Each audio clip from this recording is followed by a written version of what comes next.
editing Finn here. So before I start the video, I would just like to say my school is selling coffee. We're doing a fundraiser for our chorus. So if you buy coffee using these steps that I'm about to show you, which will also be in the description box below, you will get $10 off of your order. So what you're going to want to do is you're going to want to go to joecoffee.com and click on shop. Then you're going to want to select some coffee from their list. You're going to want to use the code HenHudMusic-CB in the checkout coupon box. This coupon expires on the 2nd of October 2019. You get to save $10 on your order, and there is free shipping with orders over $35. So yeah, please go out and buy some coffee. I would really appreciate it. My school would definitely appreciate it. Yeah, but without further ado, here's the video. Even if your eyes are black, your bones are always gold, 'cause they've climbed up every mountain that no story's ever told. Hey YouTube! Did you like the new intro? I know I did! I will be linking the artist who animated that for me and the person that sung the song down in the description below. Please go check them out. They're both amazing artists, and if you enjoyed the music or the art, please go check them out.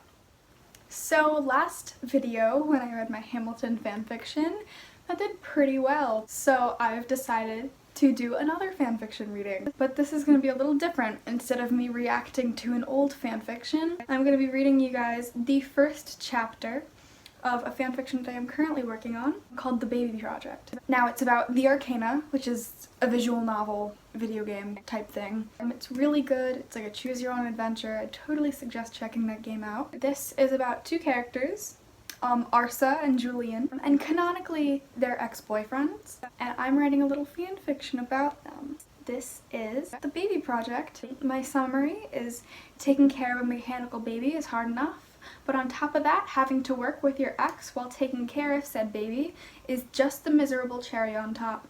And then below that I wrote, please add comments, I'm an attention whore and I like interacting with my readers. So yeah. Now I'll give you some background information that my readers won't know unless they watch this video. So pretty much, this fanfiction has a lot of references to my own life. It was inspired by my health class, because in my health class during the middle of the year we are going to be taking care of mechanical babies. So I decided, hey, how about I make them take care of mechanical babies and it'd be like a little bonding interaction kind of sort of thing. A lot of the conversations that they have with their teacher are based on conversations that we had in my actual health class. A lot of the quotes that Mr. Perlman, who is the teacher, says are taken directly from class. During class I will write down certain things that he says, put them in a notebook, and then use them for my fanfiction later. Now Mr. Perlman is actually a real person. That is my health teacher. Now it's spelt slightly different in this fanfiction just to protect his privacy. There are a lot of things, not just that, but in later chapters there are certain things, like the teacher that teaches Julian's math class and his art class and all of his classes, those are based on my teachers. And his schedule is the exact same as my schedule this year. Let's get to it. And at the end of the video, I will be telling you guys some little things that my readers won't know until I actually post them. I'm gonna give you a little sneak peek of the plot that's yet to come. Chapter 1. New Year, Old Faces. The first day of school was always a struggle for Julian. New teachers and old faces cluttered his view as he tried to survive the summer withdrawal. Julian believed that this year would be like any other. After all, every year there was a new wave of freshmen with bulbous backpacks, and every year the stench of body odor and cheap coffee lingered in the halls of Arcana High. All classes, up until 8th period, seemed tolerable. Italian would prove to be a giant pain in the ass, especially since there were quite a few kids that Julian was not interested in dealing with. Nonetheless, it was nothing that Julian felt like he couldn't deal with. Health, on the other hand, would prove to be a nuisance. As soon as Julian entered the room, he was hit with a wave of something sweet, yet indescribable. There were walls with miscellaneous notes plastered on them. There was a very detailed drawing of a male figure near the teacher's desk, but the anatomy looked quite stiff. The music that was playing in the background was soft and calming, setting a serene lighting for the stage. The light murmur of students in the room was refreshing compared to the loud banter that typically plagued classrooms before the actual class started. Julian noticed a striped yellow and black stripe of tape down the center of the room, dividing the left and right sides of said room. Sat right on top of the tape near the front of the room was a wooden table with a black surface, home to 4 chairs. As he looked around, he began to notice more art pieces. On the wall was a monochrome acrylic painting of 3 figures. The one on the left was a tall, demonic-looking man with an angular face. The figure on the right was a sobbing angel that seemed to be melting. In the center was a muscular man choking a bird.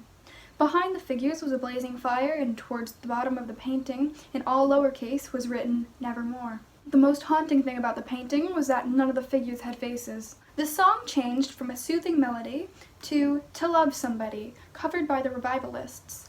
The singer's voice was breathtaking in every sense of the word, and his range was unimaginable. There was a moment in the song where there was a quarter measure of silence right before jumping back into the upbeat rhythm. The astonishing and unexpected silence followed by a crescendo of instruments and voice seemed to light a fire in Julian's soul. Julian then peered into an open closet and noticed the names and the years that had been scrawled all over the back of the door. The first date went back to September 1st, 1989, written by a Veronica Sawyer. It was like a little mark of history, a time capsule that could connect the past, the present, and eventually the future health classes together. One of the things written on the door was Pussy Slayer. Julian rolled his eyes but chuckled a bit. He felt that if you had a chance to leave your mark, you should make sure that your mark actually makes a difference. And Julian was positive that Pussy Slayer would not make a difference or a great impact on the grand scheme of things. Julian scanned the room for familiar faces. He vaguely recognized a few students that he wasn't too familiar with. His eyes then drifted towards the other side of the room where he made eye contact with a very familiar white-haired boy. Arsa Alanzar. Arsa held Julian's gaze with an unreadable expression as Julian stared harshly back. It was as if there was a staring contest between the 2 males, neither willing to back down and look away. Right as the bell rang, Julian's sister ran right through the door. Portia was a freshman, a cute girl. She was a little chubby and had gorgeous ginger frizzy curly hair that was held up in a tight ponytail, and she had an orange and red striped cloth headband on her head. Her face was home to a constellation of freckles on a backdrop of pale cream-colored skin, and she had a slightly upturned nose. Her cheeks were always rosy, and her full lips were never seen without a smile. She was clad in a white, long, puffy-sleeved off-the-shoulder top that had golden leaves embroidered on the collar and the end of her sleeves. She was wearing acid-washed jeans and a belt that had a few leather pouches for holding things like her chapstick and miscellaneous knickknacks. She also had an orangey-yellow fabric piece wrapped around her waist. Her fashion sense was unique, but it made her happy, and that's all that mattered to Julian. She waved at Julian and then sat down at the empty desk next to him. Julian smiled at her and ruffled her hair. She giggled and plopped her bag down on the floor. Before Julian could even start to chat with his sister, the teacher began to speak. "Hey, you guys. So before I start, I'm just going to let you all know that condoms, dental dams, and lube are in the basket near the door." Numerous students looked towards the basket, and others looked slightly uncomfortable. After the class got over the fact that the teacher was supplying free condoms, the teacher began to introduce himself to the class. His name was Mr. Perlman. He seemed really cool. He was relaxed, encouraged students to speak their minds, and strongly disagreed with the way that most teachers led their classes. Based on the teacher's introduction to the class, Julian knew that he would be fond of Mr. Perlman. He still wasn't thrilled about Azra's appearance in the class, and the things he heard about the class, but at least the teacher seemed okay. The main thing that Julian was apprehensive about was the dreaded baby project. The baby project was an assignment where 2 students were paired together for 3 days to take care of a little mechanical terror in the form of an infant. It was the job of the 2 parents to take care of their child. This would seem like a harmless, fun, cute project, getting to take care of an adorable-looking baby. However, this project was no fun and games, for the mechanical child was a reincarnation of Satan. It screams and cries and wakes you up at night. You must comfort your baby to take care of its every need, wait on its hand and foot. Julian was not excited about the project, that was for sure. Now, the teacher flipped through the papers in his hands and then looked back up at the class. As you all know, in the middle of the school year, you will be taking care of babies. There were numerous groans scattered from across the room. Today, I will be assigning your partners. I am doing this so that you guys get to know each other. When raising a child with another person, there must be a strong connection between the two parents. You two will be working collaboratively to take care of a child, and I will be choosing your partners that you will be working with. Julian held his breath, praying that he would be partnered with someone tolerable and who would actually do their work. Portia and Nadia, please raise your hands. The girl known as Nadia was sitting next to Azra. Her hair was gorgeous, a midnight magenta starting at her roots and ombreing into a dark lavender at the tips. It had volume and was long enough to fall to her waist. She was wearing a revealing top, a backless, cropped, light purple top that had a singular strap around the neck to hold the top up. Nadia's short, black skirt was riding up her thighs, a golden chain dangling from her waist. She had a myriad of piercings that ran up and down her cartilage. Her jewelry, including gold hoop earrings, along with a necklace that was hung to a small green opal. Nadia's winged eyeliner was long and her eyelids were coated with a shimmery purplish pink, perfectly matching her eyes, which were also a purple pink, colored by contact lenses. Her lipstick was a deep plum color with a golden glossy sheen. Nadia waved to Portia, whose face flushed a deeper color. The teacher listed off a few more couples before he got to Julian's name. Julian and Azra, raise your hands. Julian felt his chest tighten as his hand slowly made its way into the air. Of course he was partnered with Azra. Out of all the students in his class, he had to be forced to work with the self-absorbed asshole. It was ironic and unexpected.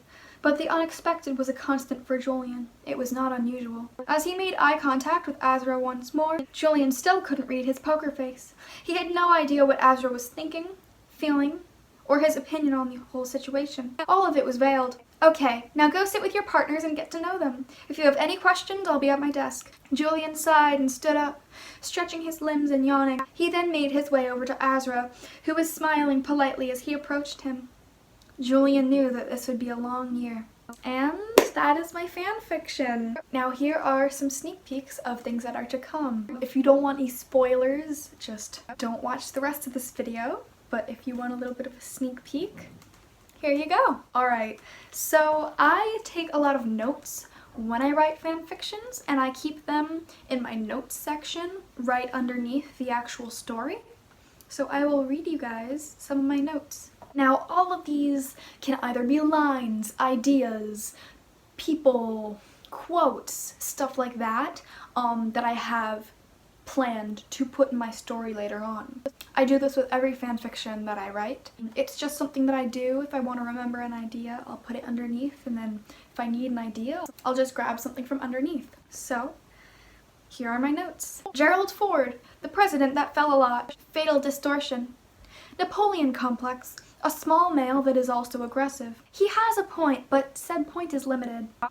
Bye thought, bye you fucking bitch. Azra was tightening the noose.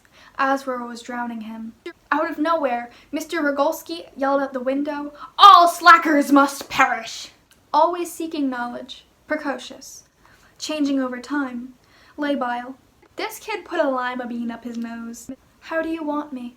Isn't it ironic how people back then tried to imitate the sounds of the future, and now look at us trying to imitate the sounds of the past? Woke up with the morning sun.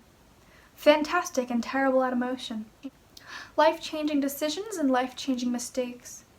The line between love and abuse was blurred.